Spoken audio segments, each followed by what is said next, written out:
Jose K മാണിയാണ് ഇപ്പോൾ ശ്രദ്ധാകേന്ദ്രം. Jose K മാണിയെ UDFിലേക്ക് തിരികെ കൊണ്ടുവരാൻ പല ശ്രമങ്ങളും നടക്കുന്നുണ്ട്.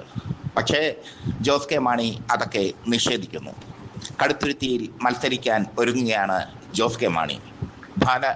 ഭാര്യ നിഷ കെ മാണി ഇവിടെ പാലയിൽ മത്സരിക്കാനും ഒരുങ്ങുന്നു. ജോസ് കെ മാണിയെ കൂടെ കൂട്ടിയില്ലെങ്കിൽ 2026 UDFിൻ്റെ ഗതി അധോഗതിയാകും എന്നത് ഉറപ്പാണ്. മാണി ഗ്രൂപ്പിന് ശക്തമായ വേരോട്ടമുള്ള മണ്ഡലങ്ങളിൽ UDFിന് വൻ തിരിച്ചടി നേരിടും. ഇപ്പോൾ തന്നെ 10-ലധികം സിറ്റിംഗ് സീറ്റുകൾ UDFിന് നഷ്ടപ്പെടും. അത്തരത്തിലാണ് അവിടുത്തെ MLA-മാർ കാട്ടിക്കൂട്ടിയിരിക്കുന്നത്. അതേക്കുറിച്ച് നമുക്ക് പരിശോധിക്കാം. 10 സീറ്റുകളിൽ ഒന്നാമത് പെരുമ്പാവൂർ സീറ്റാണ്. സാജു പോൾ CPM നേതാവ് സാജു പോൾ ജയിച്ചിരുന്ന പെരുമ്പാവൂർ സീറ്റ് കഴിഞ്ഞ തെരഞ്ഞെടുപ്പിൽ മാണി ഗ്രൂപ്പിനാണ് നൽകിയത്. അവിടെ എൽദോസ് കുന്നപ്പള്ളി ചെറിയ ഭൂരിപക്ഷത്തിൽ 2000-ലധികം വോട്ടിൻ്റെ ഭൂരിപക്ഷത്തിൽ ജയിച്ചു കയറി. എൽദോസ് ഇനി നിന്നാൽ ജനം ചെരുപ്പ് കൊണ്ടടിക്കും. കാരണം ഒരുപാട് വിവാദങ്ങൾ, സ്ത്രീ വിഷയമടക്കമുള്ള ഒരുപാട് വിവാദങ്ങൾ എൽദോസ് കുന്നപ്പള്ളി ഉണ്ടാക്കി കഴിഞ്ഞു. രണ്ടാമത്തെ മണ്ഡലം എറണാകുളമാണ്. അവിടെ TJ വിനോദാണ് സിറ്റിംഗ് MLA. TJ വിനോദിൻ്റെ പ്രവർത്തികൾ ജനവിരുദ്ധമാണെന്ന് എറണാകുളംകാർ പറയുന്നു. അങ്ങനെ ഒരു ആരോപണം കോൺഗ്രസ് പാർട്ടിയിൽ തന്നെ നിലനിൽക്കുന്നു, UDFിൽ തന്നെ നിലനിൽക്കുന്നു. അവിടെ 2020 വോട്ടുകൾ വളരെ നിർണായകമാണ്. ഒന്ന് ആഞ്ഞു പിടിച്ചാൽ എറണാകുളം UDFിൻ്റെ ഉരുക്കുകോട്ടയായ എറണാകുളം ജില്ലയിലെ എറണാകുളം നിയമസഭാ മണ്ഡലം തീർച്ചയായും LDFിനോടൊപ്പം പോകും എന്നത് ഉറപ്പാണ്. അടുത്തത് തൃപ്പൂണിത്തുറയാണ്. കഴിഞ്ഞ തവണ 900-ലധികം വോട്ടിൻ്റെ നേരിയ ഭൂരിപക്ഷത്തിൽ K ബാബു ജയിച്ചു കയറി തൃപ്പൂണിത്തുറയിൽ. RSS വോട്ടുകളെന്ന് K ബാബുവിനെ ഒരുപാട് സഹായിച്ചു. പക്ഷേ ഇത്തവണ K ബാബു മത്സരിക്കുന്നില്ല.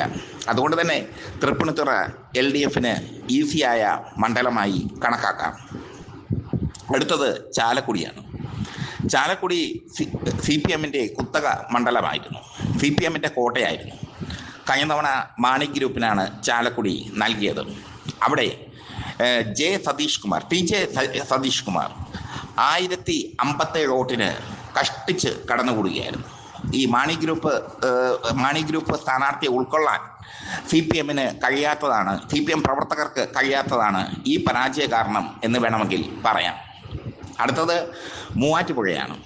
മാത്യു കുഴൽനാടൻ അട്ടിമറി വിജയം നേടിയ മൂവാറ്റുപുഴ 6160 വോട്ടിന് എൽദോ എബ്രഹാമിനെ മാത്യു കുഴൽനാടൻ തോൽപ്പിച്ചു. ആ തോൽവി അപ്രതീക്ഷിതമായിരുന്നു. പക്ഷേ മാത്യു കുഴൽനാടൻ ചാനൽ ചർച്ചകളിലൊക്കെ വന്നിരുന്ന് വിവാദങ്ങൾ വിളമ്പുന്നു. ജനങ്ങളുടെ ഇടയിൽ ഇറങ്ങി പ്രവർത്തിക്കാൻ വിമുഖത കാണിക്കുന്നു.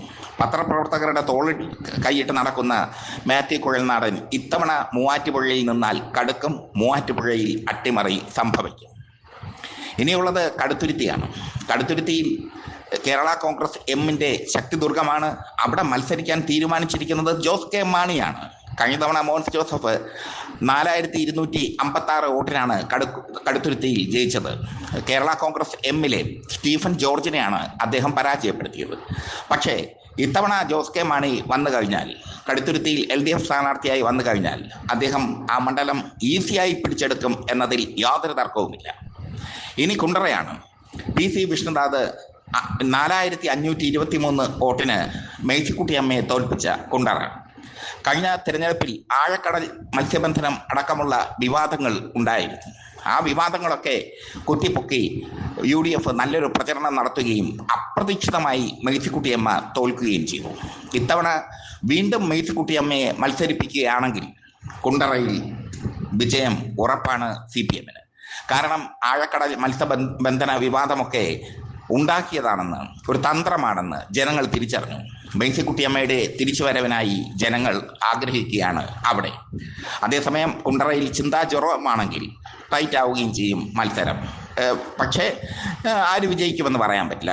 പക്ഷേ മേഴ്സിക്കുട്ടിയമ്മ ഒരിക്കൽ കൂടി നിൽക്കുകയാണെങ്കിൽ ഉറപ്പായി വിജയിക്കും എന്നുള്ളത് 100%. കാരണം മേഴ്സിക്കുട്ടിയമ്മയോട് ഒരു സഹതാപ തരംഗം ഇപ്പോൾ കുണ്ടറക്കാർക്കുണ്ട്. ഇനിയുള്ളത് പെരിന്തൽമണ്ണയാണ്. നജീബ് കാന്തപുരം പിടിച്ചെടുത്ത പെരിന്തൽമണ്ണ. CPM ഒരുപാട് പ്രതീക്ഷ വയ്ക്കുന്ന പെരിന്തൽമണ്ണ. ആ പെരിന്തൽമണ്ണയിൽ കഴിഞ്ഞ തവണ കഷ്ടിച്ച് നജീബ് കാന്തപുരം വിജയിച്ചു. പെരിന്തൽമണ്ണയിൽ ഇത്തവണ ശക്തമായൊരു പോരാട്ടം നടത്തിയാൽ അത് തിരിച്ചു പിടിക്കാവുന്നതേ ഉള്ളൂ. ഇനിയുള്ളത് പേരാവൂരാണ്. KPCC അധ്യക്ഷൻ സണ്ണി ജോസഫ് ജയിച്ച പേരാവൂർ. അദ്ദേഹം കഴിഞ്ഞ തവണ ജയിച്ചത് 3172 വോട്ടിനാണ്. സക്കീർ ഹുസൈനെയാണ്, CPMന്റെ സക്കീർ ഹുസൈനെയാണ് തോൽപ്പിച്ചത് പേരാവൂരിൽ. പക്ഷേ ഇത്തവണ പേരാവൂരിൽ സണ്ണി ജോസഫ് മത്സരിക്കുന്നില്ല എന്നത് ശ്രദ്ധേയം. അതുകൊണ്ട് തന്നെ പേരാവൂരും ഈസിയായി LDFിനോടൊപ്പം പോകും.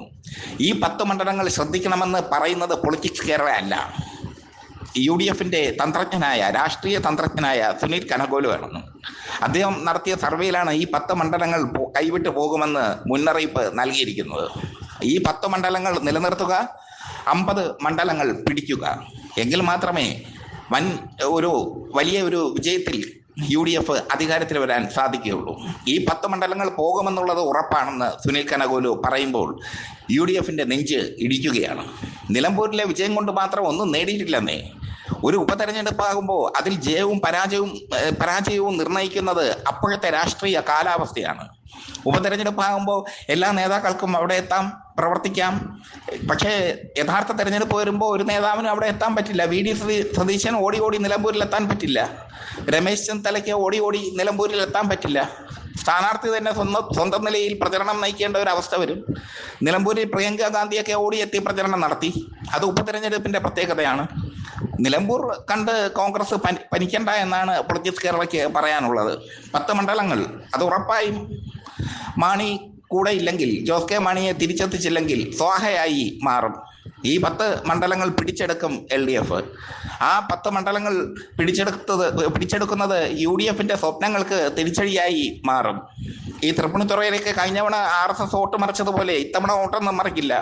അവർ വോട്ട് ഷെയർ വർദ്ധിപ്പിക്കാനാണ് ശ്രമിച്ചിരിക്കുന്നത്. ഇപ്പോൾ രാജീവ് ചന്ദ്രശേഖറാണ് BJPയുടെ സംസ്ഥാന അധ്യക്ഷൻ, സുരേന്ദ്രനല്ല. സുരേന്ദ്രനെ പോലെ അങ്ങോട്ടും ഇങ്ങോട്ടും ചായുന്ന വ്യക്തിയല്ല രാജീവ് ചന്ദ്രശേഖർ. അദ്ദേഹം നല്ല ബിസിനസ്സുകാരനാണ്. തന്ത്രപൂർവ്വം BJPയെ കൊണ്ടുപോകാൻ അദ്ദേഹത്തിന് അറിയാം. എവിടെ എന്തൊക്കെ പാളിച്ച പറ്റിയാലും രാജീവ് ചന്ദ്രശേഖർ അത് തിരുത്തുമെന്ന് രാജീവ് ചന്ദ്രശേഖർ നിയമിച്ച മോദിക്കും അമിത്ഷയ്ക്കും അറിയാം. അതുകൊണ്ട് പണ്ടത്തെ പോലെയുള്ള കളികളൊന്നും നടക്കില്ല. BJPക്ക് വോട്ട് മറിക്കാനൊന്നും പറ്റില്ല. അതുപോലെ തന്നെ BJP ലക്ഷ്യമിടുന്നത് കോൺഗ്രസ് വിമുക്ത ഭാരതം എന്നതാണ്. അതുകൊണ്ട് തന്നെ ഇവിടെ കോൺഗ്രസ് വിജയിക്കാൻ അവർ ആഗ്രഹിക്കുന്നുമില്ല. കോൺഗ്രസ് വിജയിച്ചില്ലെങ്കിലും CPM ജയിച്ചാലും കോൺഗ്രസ് വിജയിക്കരുത് എന്നുള്ള ഒരു ധാരണയാണ് BJPക്കുള്ളത്. മാത്രമല്ല BJP പിടിക്കുന്ന അധിക വോട്ടുകളെല്ലാം കോൺഗ്രസിൻ്റെതും ആയിരിക്കും. ഇങ്ങനെയൊക്കെ രാഷ്ട്രീയ പരിസ്ഥിതി ആകെ മൊത്തം ആടി ഉലഞ്ഞ് കിടക്കുകയാണ്. ഈ സാഹചര്യത്തിലാണ് ഈ 10 സീറ്റുകൾ സ്വാഹയായി പോകുന്നത്. ജോസ് കെ മാണിയെ കൂടെ കൂട്ടിയില്ലെങ്കിൽ 10 സീറ്റുകൾ സ്വാഹയാകും എന്ന് മാത്രമല്ല, അധികാരം കിട്ടാൻ വളരെ പ്രയാസവുമാണ്. അതുകൊണ്ടാണ് ഇപ്പോൾ ജോസ് കെ മാണിക്ക് പിറകെ അയ്യോ കുട്ടി പോവല്ലേ, അയ്യോ ജോസെ പോവല്ലേ, അയ്യോ ജോസെ പോവല്ലേ എന്നും പറഞ്ഞ് UDF നേതാക്കൾ നടക്കുന്നത്.